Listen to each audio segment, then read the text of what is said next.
We're losing him. I could hear sirens and people shouting as I tried to find feeling in my body. It seemed like all of my nerve cells decided to stop functioning. Step on it. We need to get him to surgery fast. I heard, still trying to comprehend what had happened. It was obvious that something was wrong. Between the lack of feeling in my body and the world turning blurry, I was sure that I'd been in some sort of accident.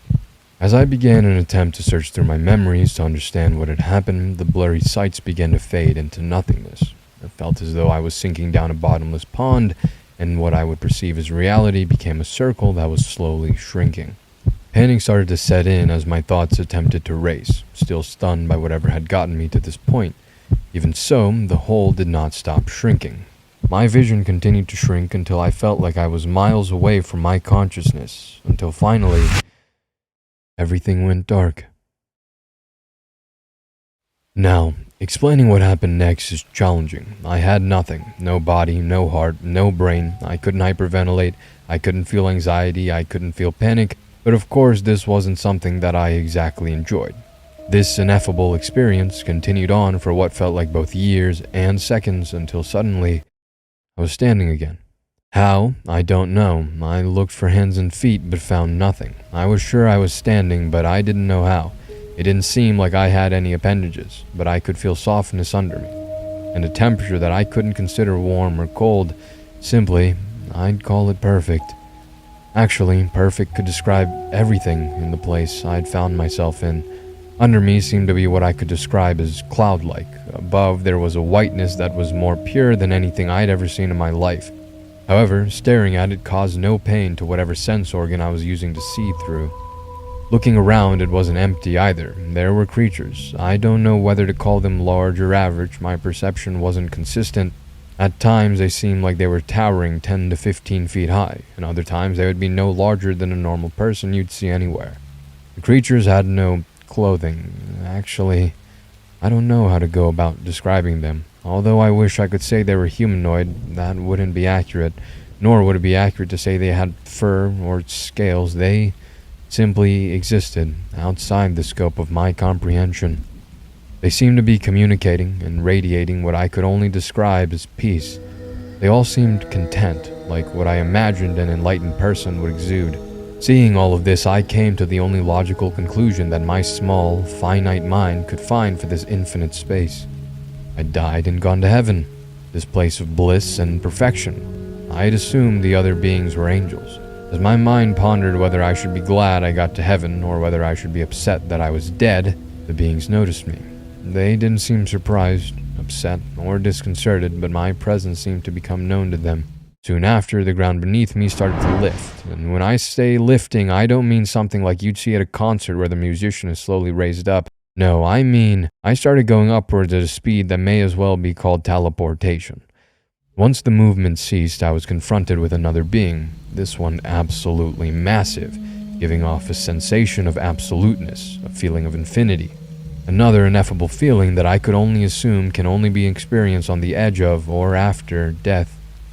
As I stared with absolute awe at the being, I heard a voice. "Hello, little one. What brings you here?" Said a gentle voice that seemed to come from everywhere outside my ears and inside my head. Although it was intense, it wasn't frightening at all. Quite the opposite, actually. I'm not sure. I think I died? Are you God?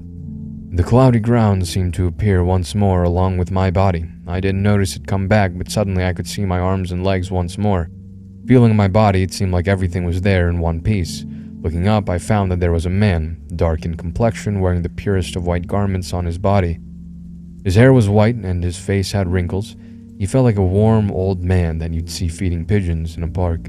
He had a gentle smile on his face that felt like it could provide solace to the most tortured human alive. "This may be more comfortable for you." The man spoke, the tone now sounding as it would in any conversation. His voice was soothing, as every other aspect of him was. "And to answer your question, yes, I do suppose you would call me God, the divine spirit, Allah, the spaghetti monster, even," he said, smiling. "Allah? Were the Muslims the ones that got it right then?" I asked. I hadn't practiced my religion very much, but I was a firm believer in the Islamic faith, A part of me sparked up, like the feeling when a professor confirms the answer you had in your head of a question they just asked. "Well, little one, actually, I suppose we're both little now," he said, chuckling a bit. He started over. "Well, son, I would venture to say that they were all correct. At least they all had at least some parts right. Even the word of God can be twisted." I was a bit confused by this, but of all the questions swirling around my mind, the first one to reach the surface was, "Is this heaven?" I suppose that would be an apt description. It definitely isn't much like the other place described in those old texts, is it? He smirked. The elusiveness of his answers continued to bring questions to my mind. "You said the words of God can be twisted. How can that be? Aren't you eternal, a being of omnipotence and benevolence? How can man be allowed to change your word?" His smile didn't fade. However, with those questions, his face did seem to turn from a calm, warm smile to a smile masking some sadness, a smile hiding the thoughts of a time that cannot be brought back. "Son, you call me omnipotent and benevolent, and I do suppose that I had those things written within those books to describe me. However, how can you make that claim after living in the world? You saw poverty, war, torture, murders, pain. Some scholars of atheism argued that if there is war, God is not all benevolent. If God cannot prevent war, then he is not omnipotent.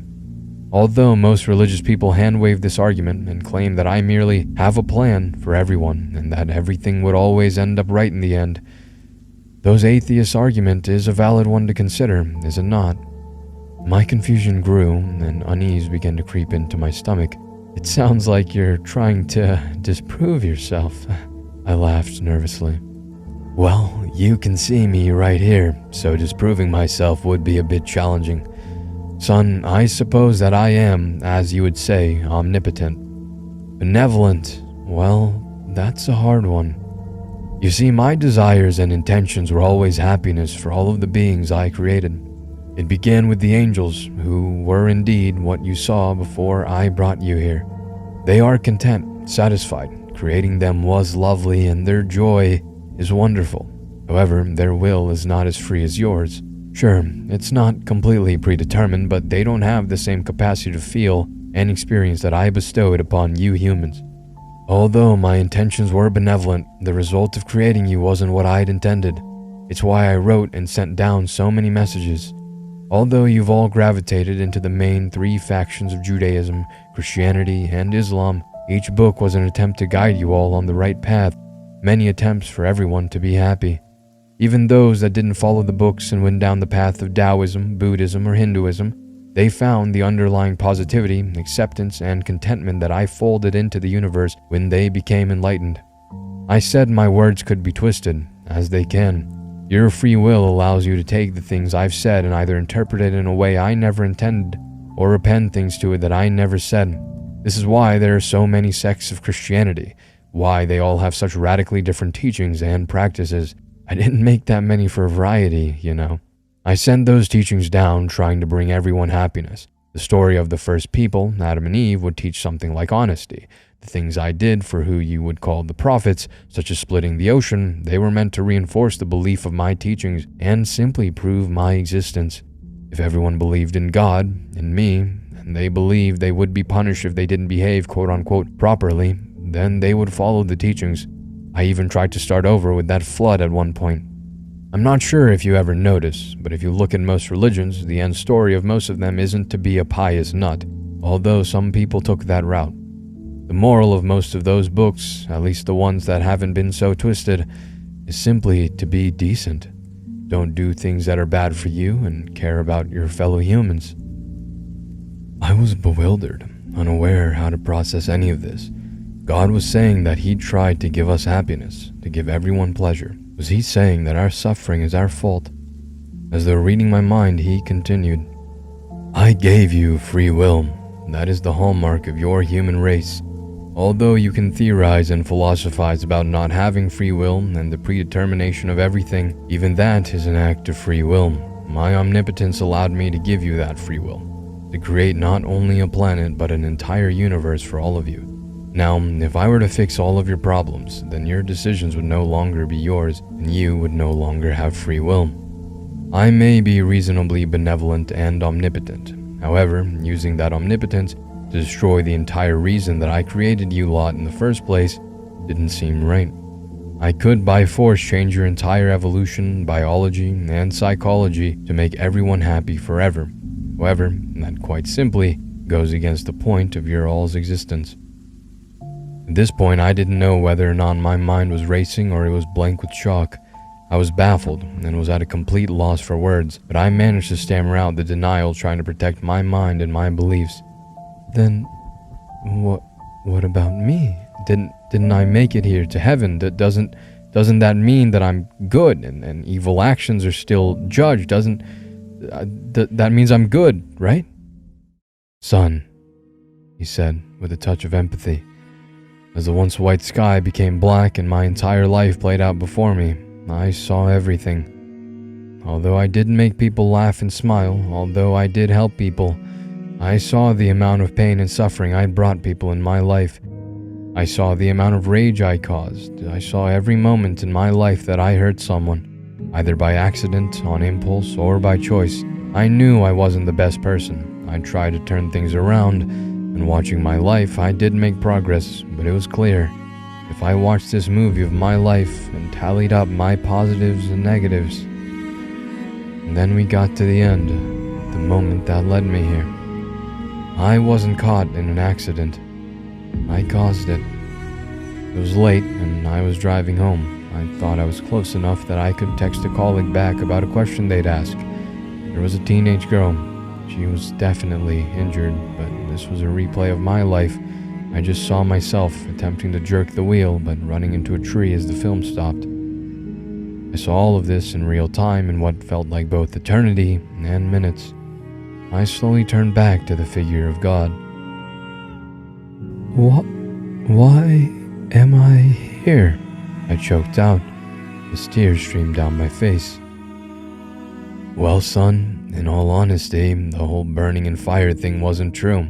I never created a being whose sole purpose was to lead you humans astray, nor did I create a place to torture you bloody after you died. That was mostly written as an attempt to sway you to choose to do good, but it didn't work. He took a deep breath, sighed, and said what it seemed he'd been holding on to. Honestly, I also don't know why you're here. This place has been closed off to your kind for a long, long time. I haven't spoken to or seen any of you in many, many years, seeing your kind slaughter each other for ages. I had enough once I saw you lot decide to drop a bomb with the level of devastation you'd see written in one of my books. You all have the capacity to take over the stars and the wide universe I gifted you, yet you spent more time considering how to kill each other than how to prosper as a species. Since then, I knew I'd failed. I couldn't stop the direction that your race was going. It doesn't make me proud to say this, but I left you to your own devices ever since. Although I am a being of hope, I do check in here and there, but I haven't done so in decades. This place isn't open to your kind anymore. My mouth was agape from what I'd just heard. You abandoned us? I squeaked out, tears still rolling down my face. He seemed to have trouble holding my gaze as he nodded in affirmation. We stood there for what seemed like ages, both of us at a loss for words. He then looked at me, smiled, the same sad smile from earlier, and said, "Though it seems it is not your time yet." As he said this, my body began fading. I looked at him again as he spoke once more. I know you may not have the desire to listen to me anymore, but I did, and still do, love all of you. I do hope you'll continue on and be kind. The girl you hit is alive, and she will need support in the future. I'll check in on you again one day, and I hope as much as any of you that you use your powers for prosperity and celebrations rather than destruction and commiserations. Then can these gates be opened for you once more. I love you, little one. He left me with 2 more words before everything once more sank into darkness and I woke up with a jolt in a hospital bed. I saw a nurse switching out an IV bag. "The girl," I creaked out, my voice hoarse. The nurse jumped, startled by my lucidity, and stared at me. I tried again. The girl I hit, is she okay? She seemed to ignore me and quickly call for a doctor. The surgery was rough. I had glass puncture a number of places in my body, notably my abdomen, and a small nick on my neck that was causing me to bleed out quite quickly. After surgery, they said that I'd make a full recovery. The nurse let me know that the girl I hit was okay, and once I was able to walk around, I was able to see her. Her name is Rena, 16. She had just run away from abusive parents after a fight. The extent of that abuse, well, that's a story for another day. As her luck would have it, though, after escaping that situation, she almost got ran over by me. It seems I was able to avoid fatally hitting her and was able to swerve into the tree. Luckily, it was no more than a fractured arm, a sprain, and of course, cuts and bruises. God's words to me echoed in my head. She will need support in the future. I decided to adopt her after she told me she had no intentions of returning home. After contacting CPS, the process was met with little resistance from her parents and her, after apologizing quite profusely about the whole almost running her over thing. I got her enrolled in another high school to finish her sophomore year, as well as therapy for the trauma from all the years of abuse. Taking care of her has been an experience. Trauma makes her not very combative, however, it has brought me joy. She's a good kid and is pretty bright. Without her, I don't know what would have happened. I'd believed in God my entire life. I'd believed that after death there would be something for me. I was never too hopeful about getting into heaven without some burn marks. But now that I'm sure that, at least within my lifetime, there's only darkness after death, if not for having someone else's life in my hands now, I can't say I wouldn't have called it there. Although if I told anyone this story, they would call it an illusion or a dream of some sort, maybe call me mad, I know you all will believe this. God has abandoned us, and it does hurt. Even then, I still think about the last words God left with me, and I hope they stay with you too, as it may be our only hope of winning back the sympathies of our Creator.